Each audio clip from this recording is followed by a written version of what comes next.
Chapter 46. Priya. A bed. A green bed. A bed of water.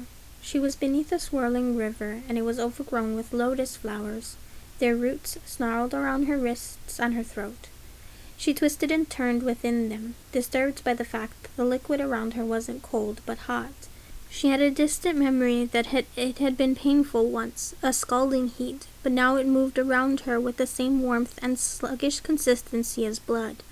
She reached for her own throat, untangling the roots, rising to the water's surface. She was in the Sangam, or something that looked very like the Sangam, with winding rivers, the stars racing in skeins and knots upon the water. But the water was deep, deep, and overfull of flowing blooms, lilies and other strange, curling flowers she had no names for. She shouldn't have been here. She had been somewhere else only moments before, hadn't she? Malini holding her up. She remembered that.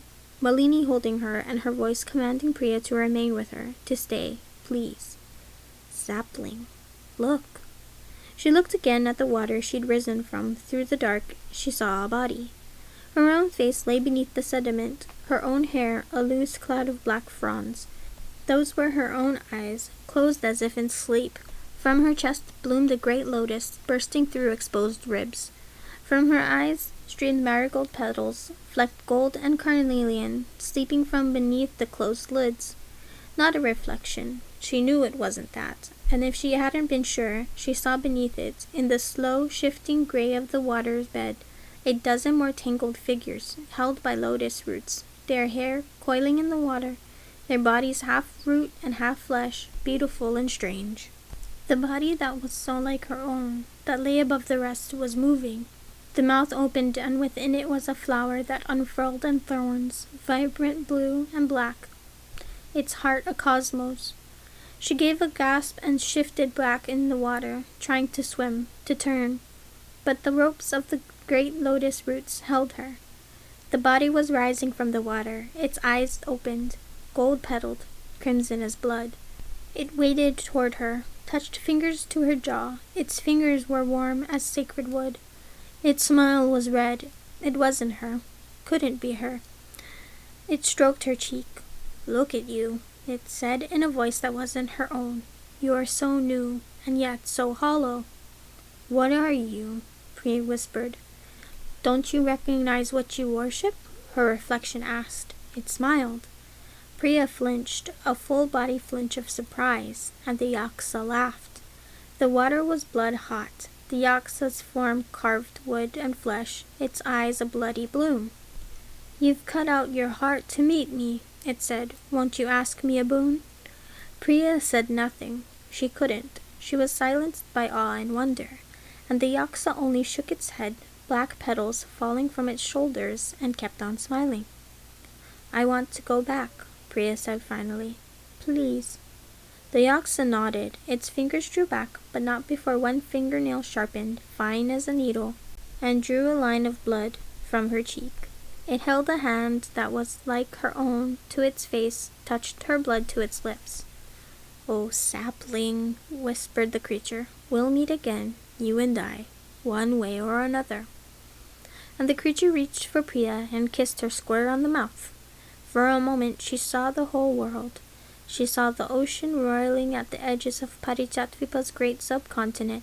She saw the mountains capped with snow at the border of Dwarali. She saw Dwarali's Lal Kila, a fort that stood on the edge of the known world.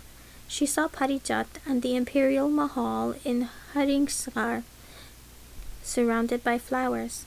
She saw the rot. She saw it everywhere, everywhere. And she saw it grow and change, saw it was not rot at all, but a flowering and blooming, saw a dozen creatures with river water seeping from their fingers and carnations for eyes lift themselves from the world's soil and breathe.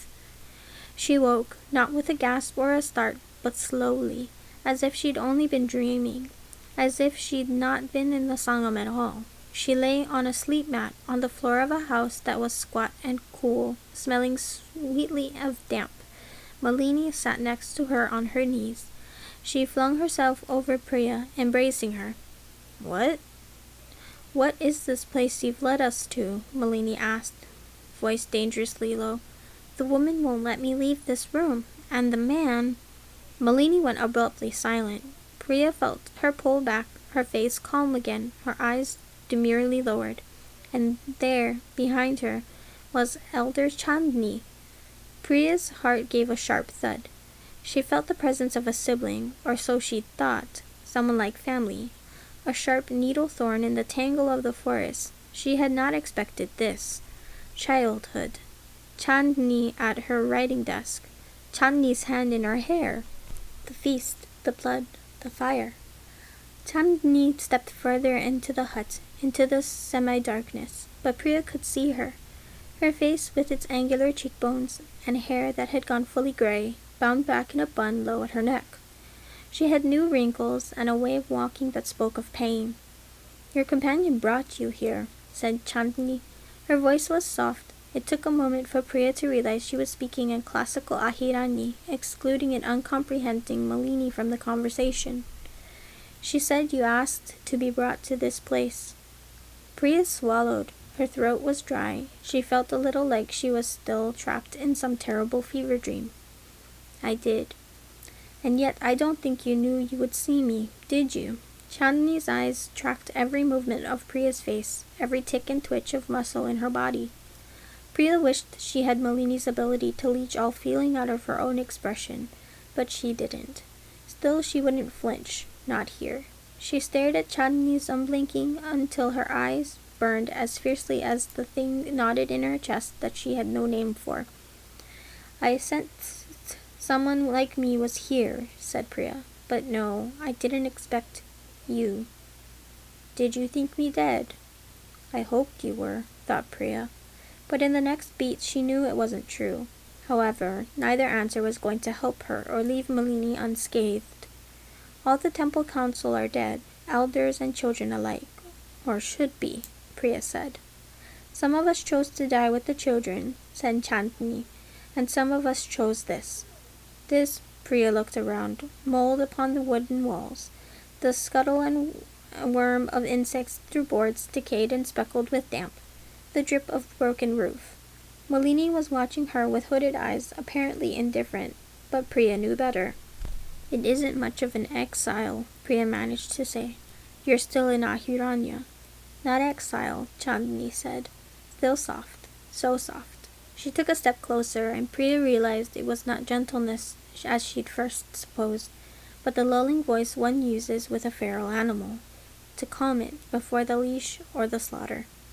"We still had work to do, or thought we did." "Who else is here?" "Just Senthil now. The rest are gone, but he won't harm you."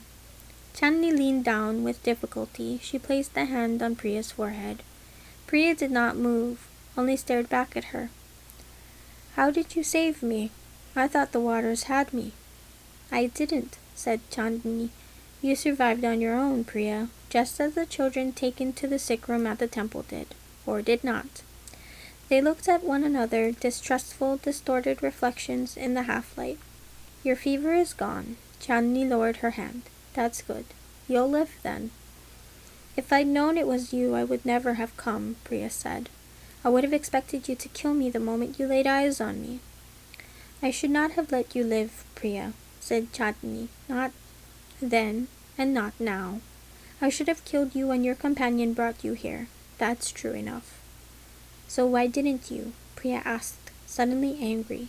So angry that she could feel now that she was shaking and hadn't even realized it. "I could hardly have stopped you." "When you're better, we'll talk."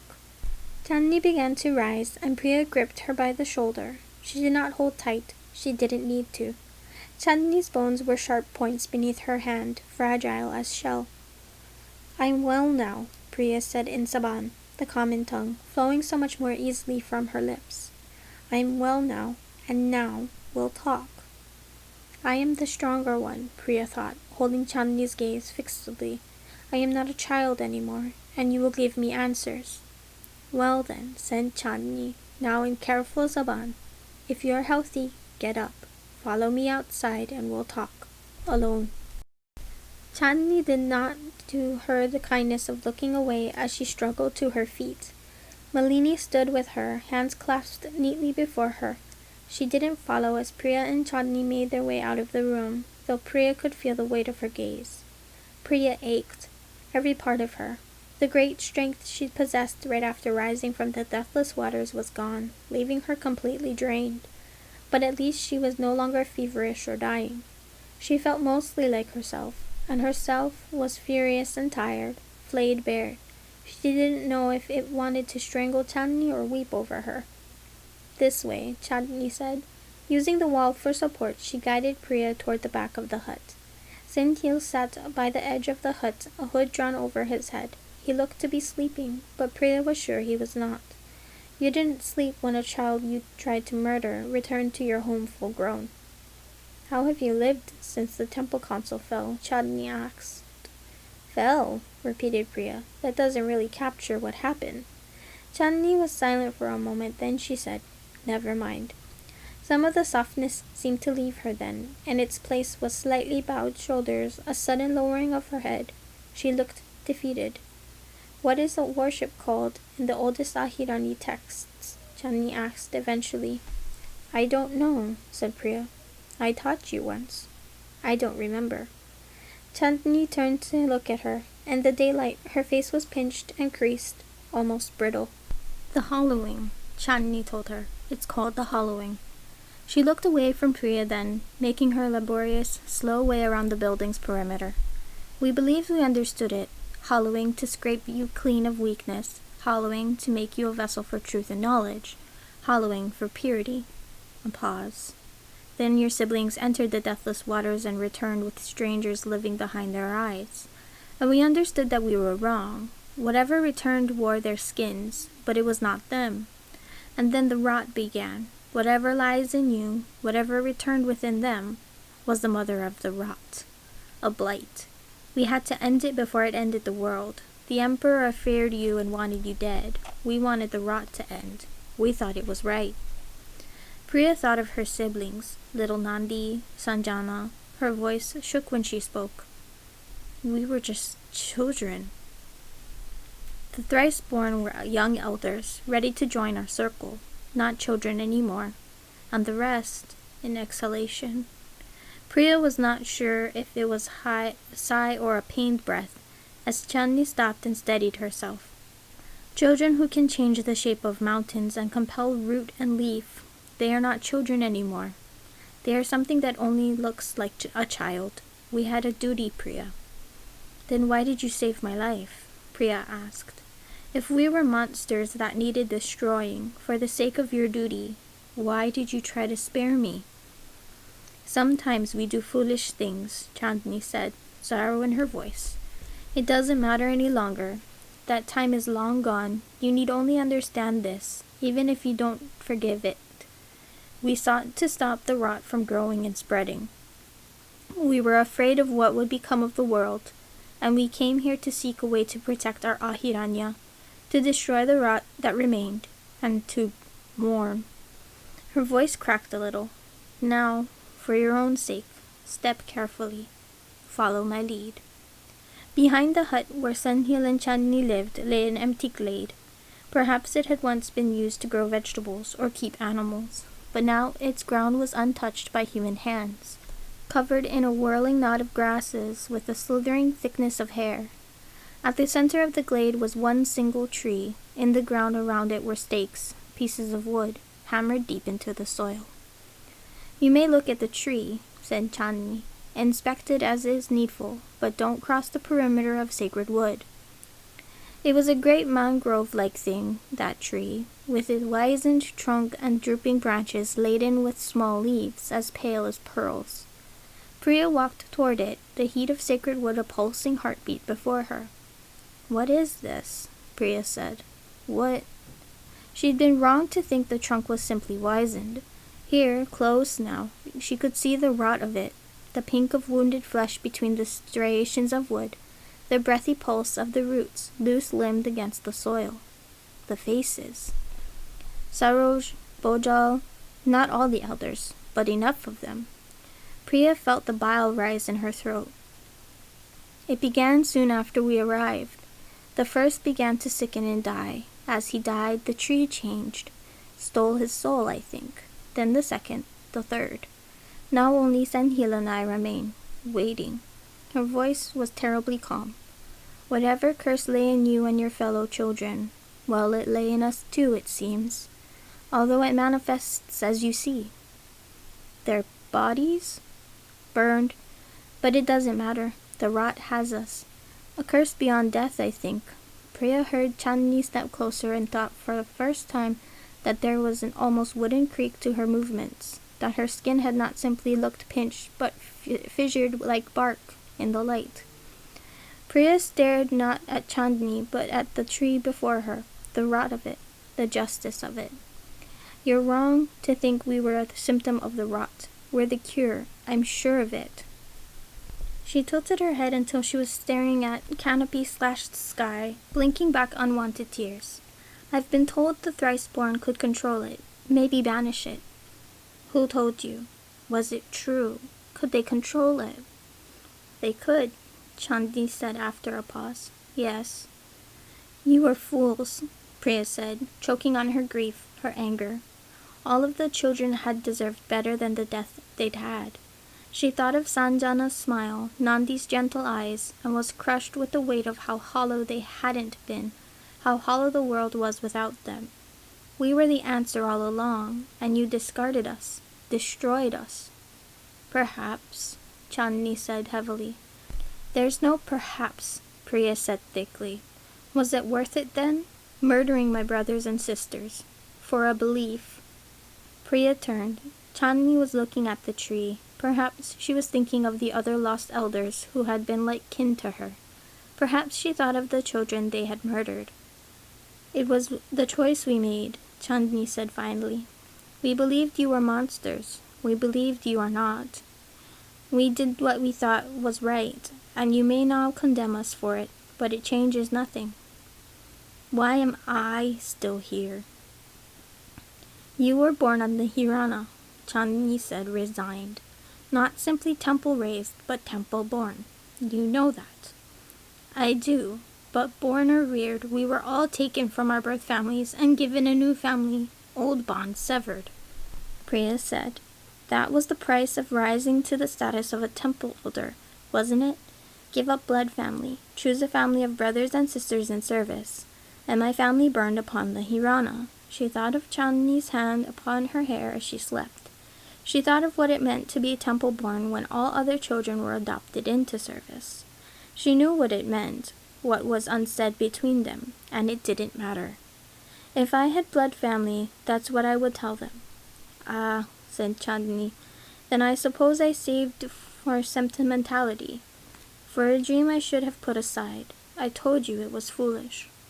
It was. Chandni's smile was sad. Exactly right, she said, as if she'd known it would come to this in the end. Priya standing before a tree that was not entirely tree alone, its roots swelled with the blood and flesh of the dead. Some things are inevitable, Chandni said. The tides, the sunrise. Perhaps despite our best efforts, the rot is inevitable too.